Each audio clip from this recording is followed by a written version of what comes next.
Haleluya, puji nama Tuhan, salam sejahtera buat kita semua. Mari terus merenungkan firman Tuhan menggunakan 365 hari yang mengubahkan, agar kehidupan kita hari demi hari semakin diberkati, semakin diperlengkapi oleh firman Tuhan yang kita dengar, yang kita renungkan, dan yang kita pelajari bersama-sama. Rise up, bangkit, bergerak, berdampak. Puji nama Tuhan, mari saya mengajak untuk kita semua kembali belajar dan merenungkan kebenaran firman Tuhan bersama-sama dengan judul tema yaitu jawaban Tuhan. Ya, saya percaya bahwa setiap kita sebagai orang-orang yang percaya kepada Tuhan, ketika kita berdoa, ketika kita mengalami suatu hal, suatu peristiwa yang tidak menyenangkan atau tidak enak, tentunya kita ingin menanti jawaban dari Tuhan. Kita ingin supaya kita menerima jawaban dari Tuhan tentunya. Ketika kita berdoa, seringkali kita menanti sebuah jawaban daripada Tuhan. Baik itu terkait keputusan hidup, permohonan, atau arah yang harus kita ambil ke depannya. Dalam menanti sebuah jawaban, ada beberapa jenis jawaban yang mungkin kita terima daripada Tuhan. Yang pertama, ya. Yang kedua, tidak. Dan yang ketiga, tunggu. Masing-masing jawaban ini membawa dampaknya sendiri terhadap kehidupan rohani kita. Dan memerlukan respons tepat dari kita juga. Dan ada lagi satu jenis jawaban dari Tuhan yang akan kita lihat bersama-sama di dalam ayat pokok kita, ayat bacaan kita di dalam Ayub pasal 40. Kita akan membaca ayat 6 dan ayat 8, tetapi kalau di dalam Alkitab ayat 1 dan ayat 3. Saya akan membacakannya untuk kita semua dan Bapak Ibu Saudara dapat memperhatikannya. Maka dari dalam badai Tuhan menjawab Ayub. Ayat yang ketiga. Apakah engkau hendak meniadakan pengadilanku, mempersalahkan aku supaya engkau dapat membenarkan dirimu? Puji nama Tuhan. Ini merupakan jawaban Tuhan kepada Ayub. Lalu kalau saya membacanya dalam bahasa Indonesia masa kini mengatakan, apakah hendak kau sangkal keadilanku dan membenarkan dirimu dengan mempersalahkan aku? Puji Tuhan. Dan sebelum kita masuk ke dalam pembahasan, kita akan sama-sama merenungkan firman Tuhan menggunakan OIA. Ada observasi, interpretasi, dan aplikasi. Di dalam observasi, penulis kitab Ayub ini tidak diketahui secara pasti siapa penulisnya. Di mana ada yang mengatakan bahwa Musa yang menulisnya, karena kitab ini termasuk kitab tertua. Kemudian ada juga yang mengatakan Ayub sendiri. Lalu di dalam catatan pasal 40 ini, kita dapat melihat tokoh-tokoh terlibat, tentunya ada Tuhan Allah dan juga ada Ayub. Jawaban Tuhan atas.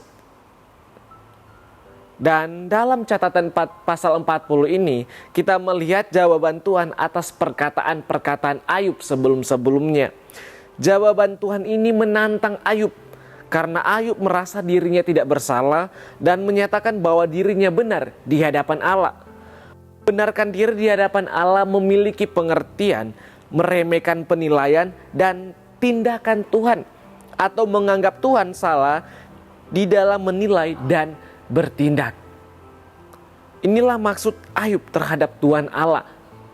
Tindakan, perbuatan, dan ucapan-ucapan Ayub tersebut membuat Allah menantang Ayub. Salah satu ucapan Ayub yang dapat kita lihat yaitu di dalam Ayub 27 ayat 1 dan 2. Saya akan membacakannya. Maka Ayub melanjutkan uraiannya.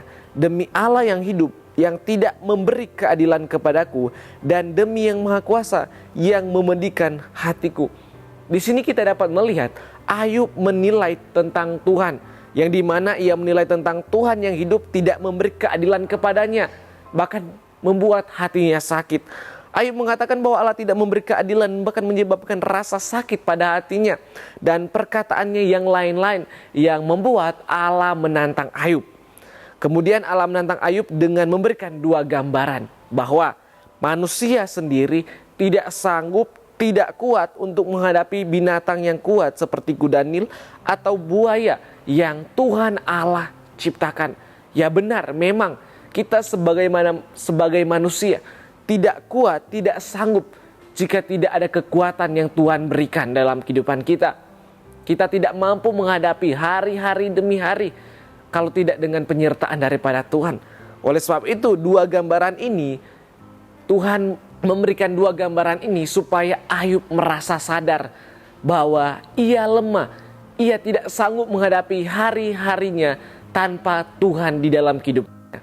Oleh sebab itu, dia sampai pada saat itu karena ada Tuhan yang memperhatikan kehidupannya. Dan saya percaya Allah mengatakan hal tersebut untuk menyadarkan Ayub. Begitu juga dalam kehidupan kita. Firman Tuhan yang selalu datang dalam kehidupan kita untuk dapat menyadarkan kehidupan kita. Kalau kita tidak mengandalkan Tuhan dalam kehidupan kita, kita pasti jatuh.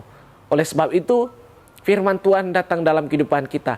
Setiap jawaban-jawaban daripada Tuhan selalu datang untuk memberikan kita kekuatan, memberikan kita peneguhan supaya kita hari demi hari menjadi pribadi lepas pribadi yang kuat menghadapi hari demi hari yang jahat ini. Nah, di dalam interpretasi Bapak Ibu Saudara, apa makna yang dapat kita pelajari? Yang pertama, bahwa semua tindakan dan perbuatan Allah adalah untuk kebaikan kita. Penilaian dan tindakan Allah tidak pernah salah dan selalu benar dalam segala hal apapun Bapak Ibu Saudara. Tentunya Allah punya alasan dan rencana yang luar biasa dalam setiap perbuatannya di dalam kehidupan kita. Jadi jangan kita salah menilai tindakan-tindakan Tuhan yang terjadi di muka bumi ini.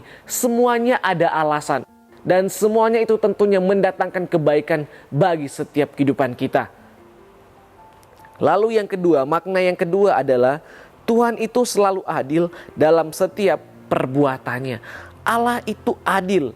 Artinya Allah akan selalu berlaku benar sesuai dengan prinsip dan kebenarannya. Dia tak akan pernah melanggar ketetapan-ketetapan hukum yang telah dibuatnya. Keadilan Tuhan itu akan dinyatakannya pada kehidupan sekarang maupun yang akan datang dalam setiap manusia tentunya. Dalam kehidupan kita orang yang percaya. Oleh sebab itu, keadilan Tuhan bukan hanya berlaku bagi setiap kehidupan kita, tetapi semua yang ada di muka bumi ini, keadilan Allah berlaku. Oleh sebab itu, jangan kita menyalahkan Tuhan. Jangan kita mempertanyakan keadilan Tuhan. Karena apapun yang Tuhan lakukan dalam kehidupan kita, tentunya selalu adil dulu, sekarang, dan sampai selama-lamanya. Lalu yang ketiga, makna yang ketiga yang saya dapat adalah jawaban Tuhan menyadarkan kehidupan kita. Tuhan Allah tidak harus menurut kepada setiap tuntutan-tuntutan kita ataupun doa kita. Melainkan kitalah yang harus tunduk kepada Tuhan Allah. Setiap jawaban Tuhan yang datang dalam kehidupan kita memang tidak selalu menyenangkan atau tidak selalu dipandang baik dalam kehidupan kita. Kita menilainya seperti Tuhan tidak menjawab atau Tuhan salah memberikan jawaban dalam kehidupan kita. Tetapi itu semua selalu mendatangkan kebaikan bagi kita Bapak Saudara. Tetapi kita yang menilainya secara salah. Kita yang meresponinya secara keliru. Oleh sebab itu kita belajar setiap jawaban Tuhan itu mendatangkan kebaikan bagi setiap kehidupan kita. Tetapi seringkali kita yang tidak mengerti apa yang Tuhan inginkan dalam kehidupan kita. Yang pasti adalah semua tindakan dan perbuatan Allah dalam setiap kehidupan kita, pribadi lepas pribadi, adalah selalu untuk mendatangkan kebaikan kepada kita juga. Setuju tidak setuju, percaya tidak percaya, inilah faktanya bahwa setiap perbuatan Tuhan selalu mendatangkan kebaikan dalam kehidupan kita. Tetapi terkadang kita yang salah meresponinya. Terkadang sudut pandang kita yang salah Bapak Ibu Saudara. Oleh sebab itu kita belajar bahwa semua tindakan dan perbuatan Allah selalu mendatangkan kebaikan dalam setiap kehidupan kita. Dan menjadi aplikasi bagi kita Bapak Ibu Saudara. Seringkali setiap hal yang Tuhan izinkan terjadi di dalam kehidupan kita tidak untuk menjatuhkan kita, melainkan untuk supaya kita menjadi pribadi yang lebih kuat dari sebelumnya. Yang lebih kuat dari sebelumnya. Kuat imannya. Kuat firman di dalam kehidupannya. Oleh sebab itu, jangan langsung salahkan Tuhan. Karena Tuhan ingin menjadikan kita supaya menjadi pribadi yang lebih dan lebih kuat dari sebelumnya. Saya percaya kehidupan kita sebagai orang-orang percaya ingin menjadi pribadi yang lebih kuat. Ingin menjadi pribadi yang kuat di dalam Tuhan. Oleh sebab itu, Tuhan mendatangkan ujian-ujian kepada kita. Itulah sarana Tuhan supaya menjadikan kita menjadi pribadi yang lebih kuat dari sebelumnya. Lalu, apa aplikasi dalam kehidupan kita? Yang pertama, jangan salahkan Tuhan. Kita berdoa terus tetapi sepertinya tidak ada jawaban daripada Tuhan. Jangan sampai salahkan Tuhan pokoknya Bapak Ibu Saudara. Terkadang jawaban Tuhan itu tidak langsung, tetapi membutuhkan proses yang begitu lama, membutuhkan jangka waktu yang panjang. Dan oleh sebab itu, apapun yang menjadi jawaban Tuhan dalam kehidupan kita, jangan salahkan Tuhan. Karena kita terkadang tidak mengerti jawaban Tuhan itu apa dalam kehidupan kita. Tetapi yang pasti firman Tuhan mengatakan selalu mendatangkan kebaikan tentunya dalam kehidupan kita. Lalu yang kedua Bapak Saudara, aplikasi yang kedua, tetap percaya bahwa semua baik yang Tuhan perbuat. Tetap percaya bahwa Tuhan itu baik karena apa yang Tuhan perbuat dalam kehidupan kita selalu mendatangkan kebaikan. Tuhan itu baik dulu, sekarang, dan selama-lamanya. Tetap percaya apapun proses yang kita alami, baik buruk yang kita alami, penderitaan masalah yang kita alami, tetap percaya bahwa Tuhan itu baik dan Ia sedang merencanakan atau membuat suatu masa depan yang baik, yang sukacita di dalam kehidupan kita untuk dinyatakan di dalam setiap kehidupan kita. Dan saya percaya setiap jawaban-jawaban daripada Tuhan yang kita terima itu untuk kebaikan kita. Itu untuk supaya kita menjadi pribadi yang lebih kuat lagi. Dan oleh sebab itu Bapak Ibu Saudara, apapun yang kita alami hari-hari ini, tetap percaya bahwa Tuhan itu baik dan akan selalu baik dalam kehidupan kita.